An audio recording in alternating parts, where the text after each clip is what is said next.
ہاں، علی علی علی اللہ ہے. اکثر فضائل کی برگش یہ ہے علی اللہ ہے. نمبر 2، علی برتر از محمد ہے. نمبر 3، علی یعنی اللہ خالق ہے، اس نے محمد کو خلق کیا ہے. یہ ایک سلسلہ علی برتر از محمد. یہ فرقہ بغداد کرخ میں ہوتے تھے، بغداد کرخ میں ہوتے تھے. یہ وہاں جو ہمیشہ سنی شیعہ جھگڑا جو ہوتے تھے، شیخ توسی جو وہاں تھے، سمجھ میں آیا؟ وہ یعنی علی برترز اس وقت کے تمام علماء جو ہے اس عقیدے کے ہیں. سمجھ میں آیا؟ تیسرا، علی خلیفہ چہارم ہے.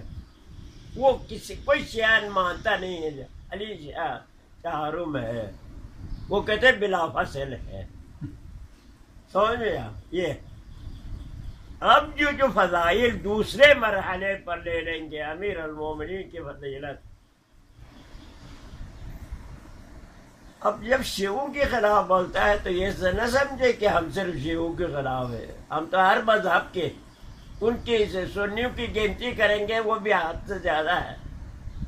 ہاں، ان میں بھی غلو ہے، ایسا نہیں کہ غلو سب شے.